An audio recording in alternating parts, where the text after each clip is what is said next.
Throw a stone into a crowd in South Korea and it will most likely hit a Kim or a Park, the most common names in that country. Throw a stone into a crowd in Dubai and it will most likely hit a Keralite, the most versatile and prominent residents of Dubai. So this week when a cat fell from a building, who was down below to save it but two Keralites?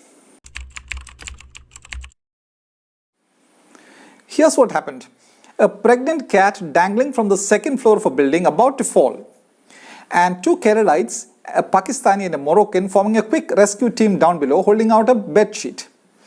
We don't know if the cat was a Persian one speaking Arabic, but the Keralite asked it to jump in Malayalam and it did.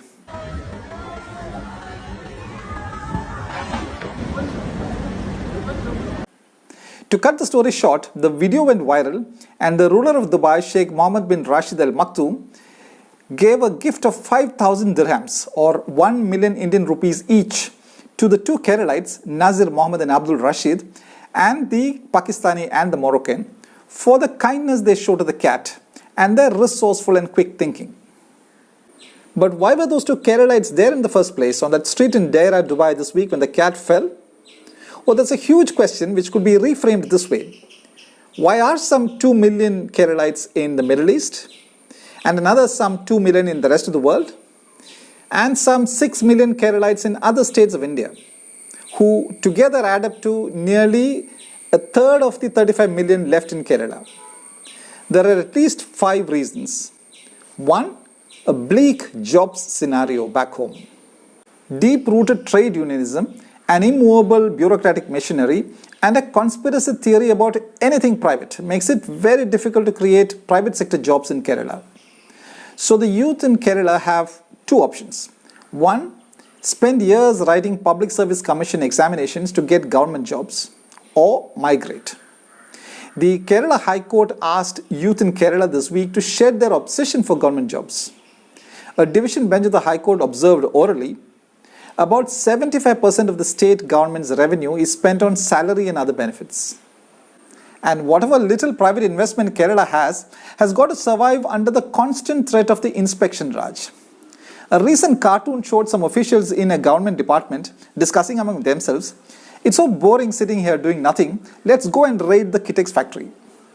Sure enough, there was a raid at the garment major by the Agriculture and Pollution Control departments, the 13th raid at the factory in recent months.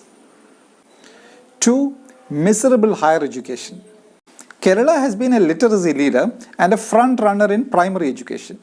But beyond that, higher education quality is so poor that young Keralites leave in droves to study in Bangalore, Chennai, Mumbai or Delhi, and whoever can afford it goes abroad. So media is full of advertisements of study in Germany, study in US, study in Italy, study in Australia, and so on. And one can be sure that in none of these countries will there be an ad saying study in India. 3. Complacency and ignoring merit. Keralites have so endeared themselves to the UAE that this week the UAE bestowed its golden visas on 2 Malayalam film stars, Mohanlal and Mammootty. And who was with them on the occasion but M.A. Yusuf Ali, chairman and managing director of the Lulu Group.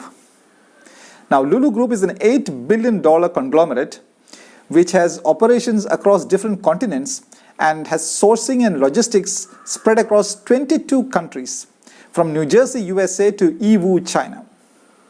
Now the point is, Yusuf Ali had to travel from his native Natika in Thrissur district, Kerala, to Abu Dhabi to discover his golden touch.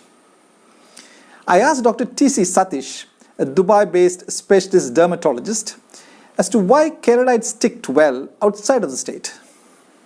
Even under hostile circumstances, in fact, the adverse circumstances bring the best out of the Keralite, and he thrives, no matter what difficult situation he is put in. But above all, I think the most important point is the Keralite sheds his complacency once he leaves the shores. Former Kerala Ranji Trophy player Santosh Subramaniam, who has a century against Karnataka when Gundappa Vishwanath was in the team, and is presently a banker in Dubai, says Kerala lacks one thing: a culture of merit. When you work abroad, performance is the key criteria. There has to be a culture of growth and development based on performance. 4. A devalued citizenship. The least citizens expect in a modern democracy is to be treated with respect. But official high-handedness ridicules our very citizenship. This week, an 18-year-old who was wrongly accused in a sexual assault case at Tirurangadi in Kerala's Malappuram district and was jailed for 35 days, said police slapped him so hard he is now hearing impaired. Indian citizens are treated with such contempt across the country. This week, the whole country witnessed a sub-divisional magistrate in Haryana telling policemen to break their heads while dealing with a farmer's agitation. In Chhattisgarh, we saw an IAS officer, Ranbir Singh, slapping a youth in public view on the road. And in Tripura, we witnessed an IAS officer, Shailesh Kumar Yadav, running riot in a marriage hall. Kerala and India have a sugar-coated punishment for such erring officials. A transfer, and they just love it. Obviously, one can't expect a young and a new generation to enjoy living in a country where they are treated like worms. And 5, a lack of vision. I spoke to Rajiv Vasudevan, a former country head with Motorola, a former CEO of the Technopark, and presently founder and CEO of the Ayurveda hospitals. Kerala could have been the Singapore of India if it wanted to. For example, as a healthcare destination, it could be the healthcare destination of from West Africa to Japan. It could be a healthcare destination because the only one state where modern medicine is very much, mature, and Ayurveda is very mature, and the weather and the entire heritage which it has got, which it can uniquely position. But where is the government? Where is the vision? There's nothing happening. So you have a state like Kerala with phenomenal advantages. Total literacy, a syncretic culture, abounding in human and natural resources, and yet punching way below its weight and its youth having to scout for jobs around the world. Therefore, you find the Malayali everywhere around the world. While 2 Keralites were catching that falling cat in Dera, Dubai, 2 others, P.A. Anas from Thrissur and Samir from Malappuram, were catching the attention of soccer legend Lionel Messi at the La Royale Monceau Hotel from the adjacent balcony of the hotel, calling out Messi, Messi. And this was the day Lionel Messi had landed in Paris to join the PSG or the Paris Saint-Germain football team. Messi! Messi! Messi! Can I have? Oh my God! Can't believe this! Makkale kando! Football in the Rajavu! Kando, dedikku! Keralites have shown that they can bell the cat abroad. Their challenge is to bell the bureaucrat, politician, trade union, conspiracy cat back home. This video is dedicated to K. Pushpalata, a junior public health nurse at the district hospital in Chenganur, Kerala. This week, on a single day in 7.5 hours, Pushpalata administered vaccines to a mind-boggling 893 persons.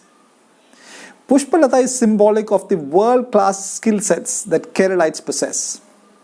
But given Kerala's poor track record of retaining human resources, one may soon find Pushpalata working in Sydney, Singapore or Seattle. Thank you.